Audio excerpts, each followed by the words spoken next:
ಇವಾಗ ನಮ್ಮ ಜಯ ಕರ್ನಾಟಕ ಸಂಘಟನೆ ಸಾಕಷ್ಟು ರೋಡ್ ಮೇಲೆ ನಿಂತ್ಕೊಂಡು ಲಾರಿಗಳನ್ನು ಹಿಡಿದು ಸರ್ಕಾರಕ್ಕೆ ಒಪ್ಪಿಸಿದಾಗ ಆ ಒಪ್ಪಿಸಿದ ಲಾರಿಗೆ ಮಾತ್ರ FIR ಹಾಕಿ ಸೀಸ್ ಮಾಡಿ ಅದಕ್ಕೆ ಕ್ರಮ ತಗೊಂಡದ್ದು ಐತಿ ಹೊರತಾಗಿ ಅಧಿಕಾರಿಗಳು ಸ್ವತಃ ಅಧಿಕಾರಿಗಳು ಇದನ್ನು ನಿಂತ್ಕೊಂಡು ರೇಡ್ ಮಾಡಿ ಹಿಡಿಯುವಂಥ ಕೆಲಸ ಇನ್ನೂವರೆಗೂ ಬಂದಿಲ್ಲ. ಒಂದು ಪೇಪರ್ನಾಗ ಸುದ್ದಿನೂ ಇಲ್ಲ, ಕಾರ್ಯಾಚರಣೆ ಮಾಡ್ತಾ ಇಲ್ಲ. ಇದರಲ್ಲಿ ಅಧಿಕಾರಿಗಳು ಶಾಮೀಲ್ ಆಗಿದ್ದಾರೆ, ಸರ್ಕಾರನೂ ಶಾಮೀಲಿದೆ.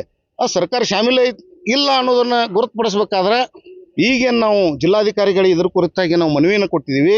ಈ ಮನವಿಯ ಮುಖಾಂತರ ತಕ್ಷಣ ಒಂದು 7 ದಿವಸ ಆಗಲಿ 15 ದಿವಸ ಆಗಲಿ ಅಷ್ಟರೊಳಗಾಗಿ ಈ ದಂಧೆಯನ್ನು ಬಂದ್ ಮಾಡಬೇಕು. ಸರ್ಕಾರಕ್ಕೆ ಏನು ಒತ್ತಾಯ ಹಾಕ್ತಾ ಇದ್ದೀವಿ, 15 ದಿವಸದಿಂದ ಅಲ್ಟಿಮೇಟ್ ಕೊಡ್ತಾ ಇದ್ದೀವಿ. ಇದರಲ್ಲಿ ಪೊಲೀಸ್ ಡಿಪಾರ್ಟ್ಮೆಂಟ್ ಬಂತು, ಆಹಾರ ಡಿಪಾರ್ಟ್ಮೆಂಟ್ ಬಂತು, ಎಲ್ಲರೂ ಕೂಡ ಒಂದು ಟಾಸ್ಕ್ ಫೋರ್ಸ್ ರಚನೆ ಮಾಡಬೇಕು. ರಚನೆ ಮಾಡಿ ಇದು ಎಲ್ಲ ಎಲ್ಲೆಲ್ಲ ಕೆಲಸ ಆಗ್ತಾ ಇದೆ, ಯಾರ್ಯಾರು ರಾಷನ್ ಮಾಫಿಯಾ ಮಾಡ್ತಾ ಇದಾರೆ, ಪ್ರತಿಯೊಬ್ಬರ ಮೇಲೆ ಪ್ರತಿಯೊಬ್ಬ ಗ್ರಾಮ, ಇಡೀ ಜಿಲ್ಲೆನಲ್ಲಿ ಎಷ್ಟು ಗ್ರಾಮ ಘಟಕ ಅದಾವೆ, ಎಷ್ಟು ಗ್ರಾಮ ಅದಾವೆ, ಪ್ರತಿಯೊಂದು ಗ್ರಾಮನಲ್ಲಿ ಇಂಥ ಯಾರ್ಯಾರು ನಡೆಸಿದ್ದಾರೆ ಅವ್ರ ಮೇಲೆ ಕ್ರಮ ಆಗಬೇಕು, ಅವ್ರ ಮೇಲೆ ಕೇಸ್ ಆಗಬೇಕು, ಅವ್ರಿಗೆ ಏನೈತಿ ತಕ್ಕದ ಶಿಕ್ಷೆ ಆಗಬೇಕು.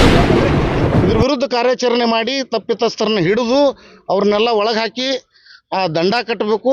ಆಮೇಲೆ ಬಡವರಿಗೆ ಅಕ್ಕಿಯನ್ನು ಊಟ ಮಾಡಲು ಯೋಗ್ಯ ಅನುವು ಮಾಡಿಕೊಡ್ಬೇಕು. ನಮ್ಮದೇ ಕಣ್ಣು ಮುಂದೆ ಕಾಣಿಸ್ತಾ ಇದ್ರು ಸಹಿತ ಜಾನ ಕುರುಡುತನದಿಂದ ನಮಗೇನು ಗೊತ್ತೇ ಇಲ್ಲ ಅನ್ನೋ ಥರ ಇವತ್ತು ಅಧಿಕಾರಿಗಳು ವರ್ತನೆ ಮಾಡ್ತಾ ಇದ್ದಾರೆ. ಇದು ಒಂದು ದುಃಖದ ಸಂಗತಿ. ಇಂಥ ಕೆಲಸ ಬೇರೆ ಯಾರಾದ್ರೂ ಮಾಡ್ಬೇಕಂದ್ರೆ ಯೋಚನೆ ಮಾಡಬೇಕು. ಇಡೀ ಜಿಲ್ಲೆನಲ್ಲಿ ದೊಡ್ಡ ಮಾಫಿಯಾ ಅಂತ ಏನಂದ್ರೆ ರಾಷನ್ ಮಾಫಿಯಾ ಇದೆ. ಅದಕ್ಕೆ ನಾವು ಇದು तड़े हिड़बेकंत इवत्तु मने नंबर प्लेट के टमटम जो यहाँ पे फिरते हैं पैसेंजर टमटम अननोन नंबर प्लेट नहीं है उस पे, ना नंबर प्लेट है ना परमानेंट का कुछ है, कुछ भी नहीं है। नंबर प्लेट गाड़ी घूम रही थी इधर से उधर, एक 5-6 गाड़ी घूम रहे थे, उसके अंदर ब्लैक जो थैलों में कुछ था।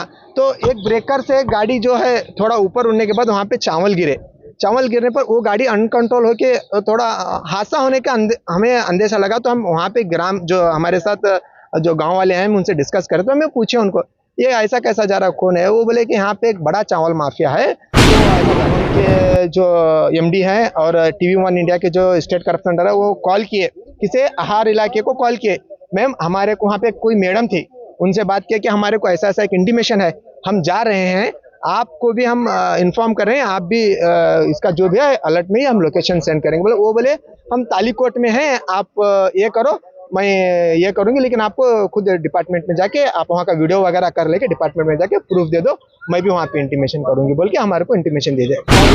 हिचकिचाने किसी का डर नहीं है, यूट्यूब में दिखाया गया है, लेकिन उन्होंने हमारा चैनलों का किसी चैनल का नाम नहीं लिया। ರಾಜ್ಯದಲ್ಲಿ ಸರ್ಕಾರ ಏನು ಬಡವರಿಗಾಗಿ ಅನ್ನಭಾಗ್ಯ ಅಂತಕ್ಕಂಥ ಒಂದು ಯೋಜನೆಯನ್ನು ಏನು ಮಾಡಿತ್ತು, ಅದು ಒಳ್ಳೆಯ ಯೋಜನೆ. ಆದರೆ ಇವತ್ತಿನ ದಿವಸದಲ್ಲಿ ಅದು ದುರುಪಯೋಗ ಆಗ್ತಾ ಇದೆ. ಅಂದ್ರೆ ಯಾವ ರೀತಿ ಅಂದರೆ ಸರ್ಕಾರ ಹೆಚ್ಚಿನ ಹಣವನ್ನು ನೀಡಿ ಅಕ್ಕಿಯನ್ನು ಖರೀದಿಸಿ ಅದು ಬಡವರಿಗೆ ತಲುಪಲಿ ಅಪೇಕ್ಷೆಯಿಂದ ಅಗ್ಗದರದ ಕಾಳಿನ ಅಂಗಡಿ ಮುಖಾಂತರ ಅದನ್ನು ಸಪ್ಲೈ ಮಾಡುತ್ತೆ.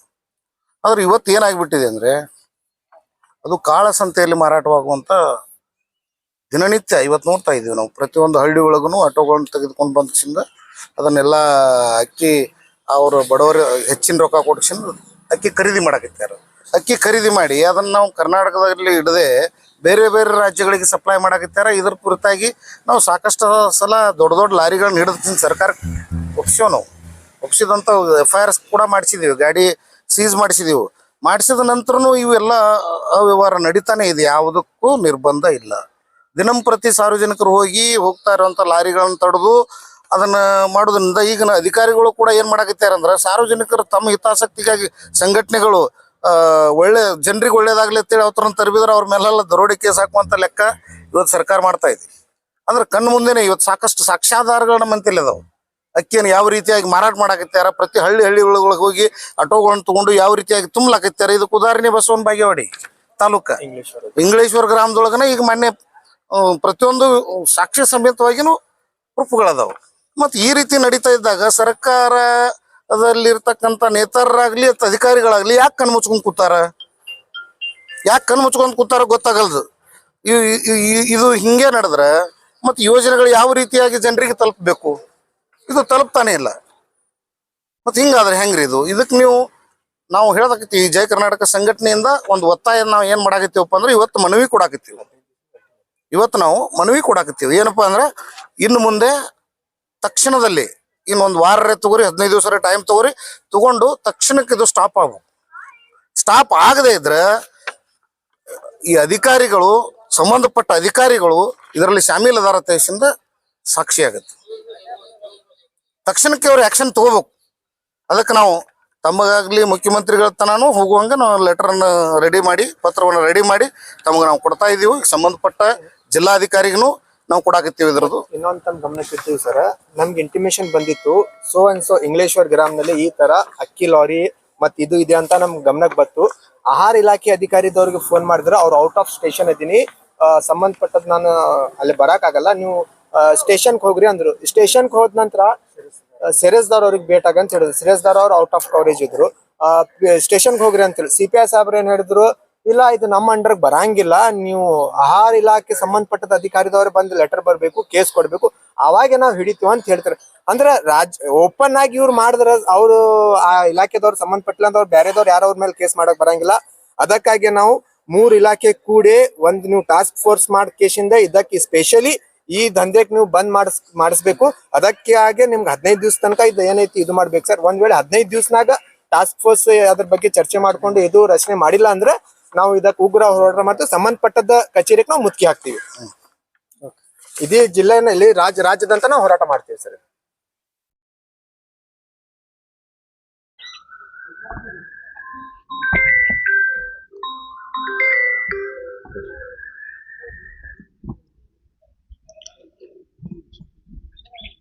ಇವತ್ತಿನ ದಿವಸ ಜಯ ಕರ್ನಾಟಕ ಸಂಘಟನೆ ವಿಜಯಪುರ ಜಿಲ್ಲಾ ಘಟಕದಿಂದ ವತಿಯಿಂದ ಜಿಲ್ಲಾಧಿಕಾರಿಗಳಿಗೆ ಒಂದು ಮನವಿಯನ್ನು ಕೊಡುವಂಥ ಒಂದು ಕಾರ್ಯಕ್ರಮ.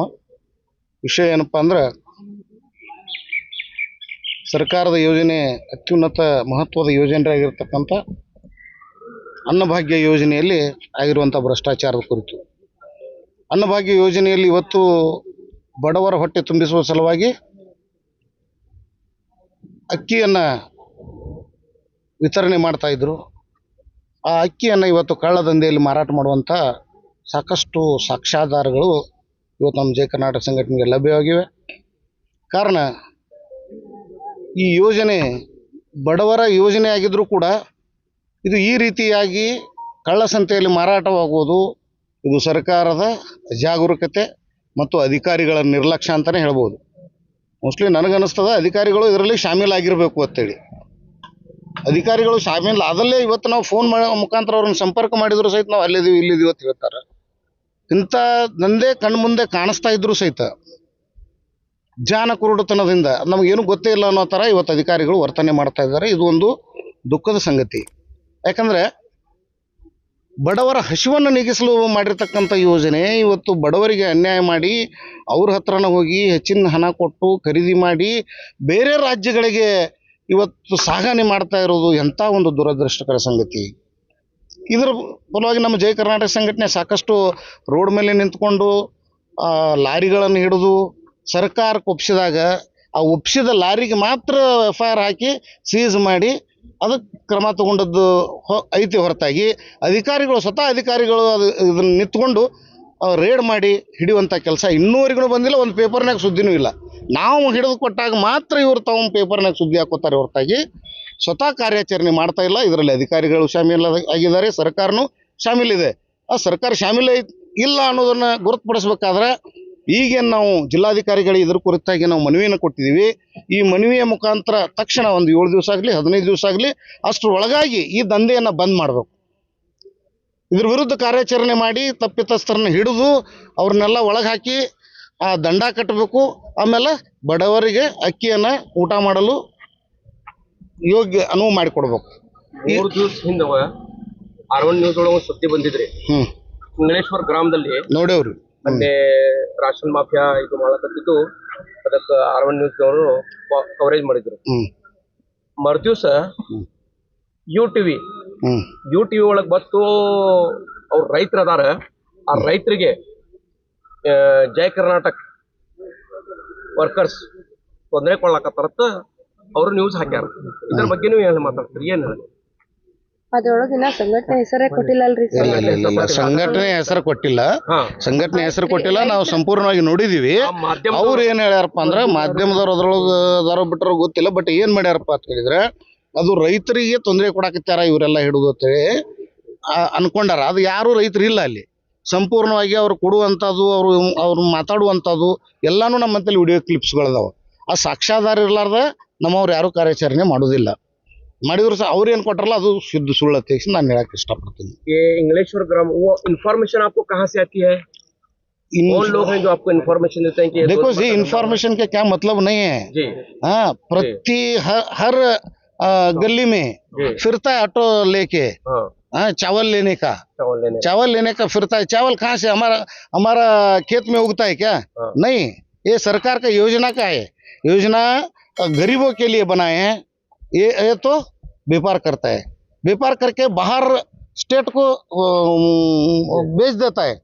ये अच्छा नहीं है, ये काम अच्छा नहीं है। जब आप चावल माफिया को पकड़ने का इतना बड़ा काम कर रहे हैं, इतने लोग बड़ी समाज सेवा कर रहे हैं, तो एक चैनल वाले यू टीवी चैनल वाले उन पर आरोप लगा रहे हैं कि ये किसानों को तकलीफ दे रहे हैं, किसानों को सता रहे हैं। तो क्या ये चैनल वालों ने क्या उनके ऊपर कुछ एक्शन वगैरह ली है? क्या कुछ आगे कुछ करने का इरादा है? नहीं, मैं क्या बोल रहा हूँ, ये चैनल वाले को कंप्लीट माहिती नहीं है, इनका कंप्लीट इन्फॉर्मेशन नहीं है। कंप्लीट इन्फॉर्मेशन लेके ये शुद्धि प्रसार करने का कंप्लीट इन्फॉर्मेशन चाहिए आपको। कंप्लीट इन्फॉर्मेशन हमारे पास है ना, जबकि कंप्लीट इन्फॉर्मेशन हमारे पास है। हाँ, ये फार्मर लोग है तो ये फार्मर लोग का इन्फॉर्मेशन ले करके ये शुद्धि घोषी बनाए ना, इसका क्या होता है? डिटेल्स में जो अभी आप जो बोल रहे हैं इंटीमेशन का, जो हमारे को न्यूज कहाँ से कलेक्ट होती है, जो हमारे को इन्फॉर्मेशन कहाँ से कलेक्ट होती है, उसके बारे में इनके बाद मैं बोल दूंगा आपको। ಎಲ್ಲರಿಗೂ ನಮಸ್ಕಾರ. ಇವತ್ತು ಜಯ ಕರ್ನಾಟಕ ಸಂಘಟನೆ ವತಿಯಿಂದ ನಾವೊಂದು ಹೋರಾಟನ ಹಮ್ಮಿಕೊಂಡಿದ್ದೀವಿ. ಹೋರಾಟ ಏನಪ್ಪಾ ಅಂದ್ರೆ ಸರ್ಕಾರದಿಂದ ರೈತರಿಗೆ ಬಡವರಿಗೆ ಒಂದು ಸ್ಕೀಮ್ ಇದೆ, ಅನ್ನಭಾಗ್ಯ ಸ್ಕೀಮ್ ಅಂತಿದೆ. ಪ್ರತಿಯೊಬ್ಬರು BPL ಕಾರ್ಡ್ ಹೊಂದಿದವರಿಗೆ ಇಷ್ಟು ಪರ್ ಹೆಡ್ಗೆ ಇಷ್ಟು KG ಅಕ್ಕಿ ಕೊಡ್ಬೇಕಂತ ಸರ್ಕಾರ ಫ್ರೀನಲ್ಲಿ ಅಕ್ಕಿ ಕೊಡುತ್ತೆ. ಆದ್ರೆ ನಮ್ಮ ವಿಜಯಪುರ ಜಿಲ್ಲೆನಲ್ಲಿ, ಆದ್ರೆ ಕರ್ನಾಟಕ ಸ್ಟೇಟ್ನಲ್ಲಿ ಅನ್ರಿ, ಬಟ್ ವಿಜಯಪುರ ಜಿಲ್ಲೆನಲ್ಲಿ ರಾಷನ್ ಮಾಫಿಯಾ ಅಂತ ನಡೀತಾ ಇದೆ. ರಾಷನ್ ಮಾಫಿಯಾ ಅಂದ್ರೆ ಹೆಂಗಂದ್ರೆ ಬಡವ್ರಿಗೆ ಸಿಗುವಂತ ಅಕ್ಕಿ ಕೆಲವೊಂದು ರಾಷನ್ ಶಾಪ್ದವ್ರೆ, ಯಾರು ಲೈಸೆನ್ಸ್ ಹೊಂದಿದವ್ರೆ ಅವ್ರೇನ್ ರಾಷನ್ ತೋಲಾಕ್ ಬರ್ತಾರೆ, ಅವ್ರಿಗೆ ಏನೈತಿ ಒಂದು ರೇಟ್ ಪ್ರಕಾರ ಒಂದು ಪರ್ KGಗೆ ಇಷ್ಟು ಅಂತೇಳಿ ಅವ್ರಿಗೆ ರೊಕ್ಕ ಕೊಡ್ತಾರೆ. ಅವ್ರು ಬಯೋಮೆಟ್ರಿಕ್ ಇದು ಮಾಡ್ಕೊಂಡು ಅದೇನೈತಿ ನೆಕ್ಸ್ಟ್ ಇವರಿಗೆ ಅಲ್ಲಿ ಒಂದು 7 ರೂಪಾಯಿ 8 ರೂಪಾಯಿ 10 ರೂಪಾಯಿ 12 ರೂಪಾಯಿ ಅವ್ರಿಗೆ ಕೊಡ್ತಾರೆ. ಇಲ್ಲಿ 20 ರೂಪಾಯಿ 22 ರೂಪಾಯಿ 25 ರೂಪಾಯಿ ಏನೈತಿ ಮಾಫಿಯಾದವ್ರಿಗೆ ಮಾಡ್ತಾರೆ. ಅದು ಒಂದು ಮಾಫಿಯಾ ನಡೀತಾ ಇದೆ. ಅದಕ್ಕೆ ನಾವು ಸರ್ಕಾರಕ್ಕೆ ಏನು ಒತ್ತಾಯ ಹಾಕ್ತಾ ಇದ್ದೀವಿ, 15 ದಿವಸದಿಂದ ಅಲ್ಟಿಮೇಟ್ ಕೊಡ್ತಾ ಇದ್ದೀವಿ. ಇದರಲ್ಲಿ ಪೊಲೀಸ್ ಡಿಪಾರ್ಟ್ಮೆಂಟ್ ಬತ್ತು, ಆಹಾರ ಡಿಪಾರ್ಟ್ಮೆಂಟ್ ಬತ್ತು, ಎಲ್ಲರೂ ಕೂಡ ಒಂದು ಟಾಸ್ಕ್ ಫೋರ್ಸ್ ರಚನೆ ಮಾಡಬೇಕು. ರಚನೆ ಮಾಡಿ ಇದು ಎಲ್ಲ ಎಲ್ಲೆಲ್ಲ ಕೆಲಸ ಆಗ್ತಾ ಇದೆ, ಯಾರ್ಯಾರು ರಾಷನ್ ಮಾಫಿಯಾ ಮಾಡ್ತಾ ಇದಾರೆ ಪ್ರತಿಯೊಬ್ಬರ ಮೇಲೆ, ಪ್ರತಿಯೊಬ್ಬ ಗ್ರಾಮ, ಇಡೀ ಜಿಲ್ಲೆನಲ್ಲಿ ಎಷ್ಟು ಗ್ರಾಮ ಘಟಕ ಅದಾವ, ಎಷ್ಟು ಗ್ರಾಮ ಅದಾವ, ಪ್ರತಿಯೊಂದು ಗ್ರಾಮನಲ್ಲಿ ಇಂಥ ಯಾರ್ಯಾರು ನಡೆಸಿದ್ದಾರೆ ಅವ್ರ ಮೇಲೆ ಕ್ರಮ ಆಗ್ಬೇಕು, ಅವ್ರ ಮೇಲೆ ಕೇಸ್ ಆಗ್ಬೇಕು, ಅವ್ರಿಗೇನೈತಿ ತಕ್ಕದ ಶಿಕ್ಷೆ ಆಗ್ಬೇಕು. ಯಾಕಂದ್ರೆ ಇಂಥ ಕೆಲಸ ಬೇರೆ ಯಾರಾದ್ರೂ ಮಾಡ್ಬೇಕಂದ್ರೆ ಯೋಚನೆ ಮಾಡ್ಬೇಕು. ಇಡೀ ಜಿಲ್ಲೆನಲ್ಲಿ ದೊಡ್ಡ ಮಾಫಿಯಾ ಅಂತ ಏನಂದ್ರೆ ರಾಷನ್ ಮಾಫಿಯಾ ಇದೆ. ಅದಕ್ಕೆ ನಾವು ಇದು ತಡೆ ಹಿಡಿಬೇಕಂತ ನಾವು ಇವತ್ತು ಮನವಿ ಕೊಟ್ಟಿದ್ದೀವಿ. 3 रोज पहले R1 न्यूज और MJ एक्सप्रेस ने जी एक शुद्धि बनाई कि इंग्लेश्वर ग्राम में इस तरह का खेल चल रहा है और उन्होंने न्यूज पे अपलोड की। उसके दूसरे दिन UTV न्यूज वाले ने उन पर आरोप लगाया कि ये किसानों को तंग कर रहे हैं। क्या वो किसान थे? देखिए, हमारे को एक इंटीमेशन थी, मैं आपको उसका प्रूफ भी दिखाऊंगा। मशीबनाल का एक हमारे को इंटीमेशन था। मशीबनाल में वहाँ पे जो है ना पीने का पानी का समस्या है, वो बहुत से समस्या वहाँ पे हैं। तो इसी तरह से भागीवाड़ी में बाजू और एक वहाँ पे हमारे को कुछ समस्या थी। हमारे को एक कॉल आया, सर ऐसा ऐसा है। तो हम क्या करें, हमारे साथ R1 न्यूज़, MJ न्यूज़ और TV1 इंडिया के स्टेट करस्पॉन्डर जो थे, हम 4-5 लोग मिलके पीड़ो का जो सर्वे वहाँ पे जो है ना, पहला जो भी हमारे को एक अपनी कंप्लेंट दिखाता, पहला हम उसके सर्वे करते हैं, जो बता रहा है सही है या गलत है। तो इसके हिसाब से हम वहाँ पे गए थे। जाते समय इंग्लेश्वर में हमारी कार रुकी थी। रुकने के बाद में अननोन विदाउट नंबर प्लेट के टमटम जो यहाँ पे फिरते हैं, पैसेंजर टमटम, अननोन, नंबर प्लेट नहीं है उस पे, ना नंबर प्लेट है ना परमानेंट का कुछ है, कुछ भी नहीं है। नंबर प्लेट गाड़ी घूम रही थी इधर से उधर, एक 5-6 गाड़ी घूम रहे थे, उसके अंदर ब्लैक जो थैलों में कुछ था। तो एक ब्रेकर से गाड़ी जो है थोड़ा ऊपर उड़ने के बाद वहाँ पे चावल गिरे। चावल गिरने पर वो गाड़ी अनकंट्रोल होके थोड़ा हादसा होने का हमें अंदेशा लगा, तो हम वहाँ पे ग्राम जो हमारे साथ जो गांव वाले हैं हम उनसे डिस्कस करें, तो हमें पूछे उनको ये ऐसा कैसा जा रहा है, कौन है। वो बोले कि यहाँ पे एक बड़ा चावल माफिया है, तो ऐसा जाते रहता है यहाँ पे, उनको गांव में कुछ प्रॉब्लम होने की वजह से अब दूसरे तरफ वो करते रहते हैं, कहाँ पे करते हैं हमारे को पता नहीं। बोलने के बाद हम दूसरी गाड़ी को फॉलो करके जहाँ पे रुका था वहाँ पे गए। जाने से पहले हमने जो हमारे ऑफिसर को फोन करना था, आहार इलाके को हम कॉल किए, हमारे R1 के जो MD हैं और TV1 इंडिया के जो स्टेट करप्शन है वो कॉल किए, किसे आहार इलाके को कॉल किए। मैम हमारे को वहाँ पे कोई मैडम थी, उनसे बात किया कि हमारे को ऐसा ऐसा एक इंटीमेशन है, हम जा रहे हैं, आपको भी हम इन्फॉर्म कर रहे हैं, आप भी इसका जो भी है अलर्ट में ही हम लोकेशन सेंड करेंगे। बोले वो बोले हम तालीकोट में हैं, आप ये करो, मैं ये करूंगी, लेकिन आपको खुद डिपार्टमेंट में जाके आप वहाँ का वीडियो वगैरह कर लेके डिपार्टमेंट में जाके प्रूफ दे दो, मैं भी वहाँ पे इंटीमेशन करूंगी बोल के हमारे को इंटीमेशन दे दे। कॉल रिकॉर्ड हमारे पास अवेलेबल है। तो वहाँ से बात करके हम क्या करें, वहाँ पे जाके वीडियो कर ले। तकरीबन एक 15 से 20 टमटम थे, हर टमटम में 7 से 8 या 10 थैले फुल पैक हुआ सामान था, राशन था, वो हमारे पास वीडियो है, सब है। राशन माफिया थे। हाँ राशन माफिया, लेकिन 100% YouTube राशन वाले का माफिया। कहना है कि वो किसान थे, वो सीधा सीधा आप पर दोनों चैनल पर आरोप लगा ये रहे हैं। पहली बार उसके नहीं बारे में है, आपका क्या कहना है? देखिए जो उनका ये राशन पहली बार भूमाफिया है वो लोग किसान क्यों बनेंगे? नहीं, किसान क्यों भूमाफिया बनेंगे? उसका मैं आंसर दे रहा हूँ। एक मिनट सर, एक मिनट में आंसर दे रहा हूँ, मैं आंसर दे रहा हूँ, क्लेरिफिकेशन दीजिए। सुनिए मैं आंसर दे रहा हूँ। इसी पहला भी MJ न्यूज R1 न्यूज में एक न्यूज वायरल हुआ था, एक जो संगठन वाला है वो पैसे लेता हुआ 60,000 80,000 20,000 पैसे लेती हुआ, और उसकी वीडियो भी हमारे पास थी, ऑडियो भी हमारे पास था। वो हम वायरल करने के बाद भी उसमें अगेंस्ट में हमारे आया था कि आप कन्नड़ पर संगठन को ब्लैकमेल कर रहे हैं, वो करेंगे। उसका जो हम प्रूफ देना डिपार्टमेंट में दिए थे, उसके बाद में जो होना होता है फिर में उन्होंने किया है। इसको खुला वो जो है ना मीडिया का उल्लंघन कर रहे हैं, मीडिया के जो रूल्स है, जिसने हमारा जो दिखाया, जो चैनल में बनाया वो चैनल वाला, आपको तो पता ही होगा। आप नहीं देखिए चैनल, आप चैनल का नाम लेने तक भी हिचकिचा रहे हैं। UTV में दिखाया गया है, हिचकिचाने किसी का डर नहीं है, UTV में दिखाया गया है, YouTube में दिखाया लेकिन गया। उन्होंने हमारा चैनलों का किसी चैनल का नाम नहीं लिया। नहीं, उनका तो कहना है कि ये जो किसानों को तंग किया जा रहा है, आपके माध्यम ने तो दिखाया था कि किसी और के माध्यम से देखिए दिखाया क्या? आप भी एक मीडिया वाले हैं, आप भी अगर कहीं पे एक वीडियो करने गए तो कोई भी रईत किसान जो भी हो आपको देख कर डर के भाग के जाता है। तो उनके खिलाफ आप कुछ एक्शन ले रहे हैं क्या? हाँ, आने वाले दिनों में लीगल एक्शन हम बहुत जल्दी सख्त लीगल एक्शन लेंगे। और वो आप ही के यूट्यूबर्स के अध्यक्ष हैं, क्या आप में कोई फूट पड़ी है क्या? देखिए हमारे आप एक में तरफ से बैटिंग कर रहे हैं, वो एक तरफ से बैटिंग कर रहे हैं क्या? देखिए हमारे एसोसिएशन में कोई फूट नहीं है, हम 21-20 चैनल वाले हैं, एक एसोसिएशन बनाए हैं, हमारे एसोसिएशन में कोई फूट नहीं है, हमारे एसोसिएशन घट है, मजबूत है, हम सब एक साथ हैं। दोनों अध्यक्ष हैं, मतलब अभी फिलहाल हाँ, ये जो गलती कर रहे हैं इसके बारे में हम बैठ के डिस्कस करेंगे, उनसे भी डिस्कस करेंगे, दूसरे जो बाकी चैनल वाले हैं उनसे भी डिस्कस करेंगे। वो क्या है, हमारे जो अंदरूनी मामला जो एसोसिएशन का है, हम उसके खिलाफ सख्त कार्रवाई बैठ के डिस्कस करेंगे।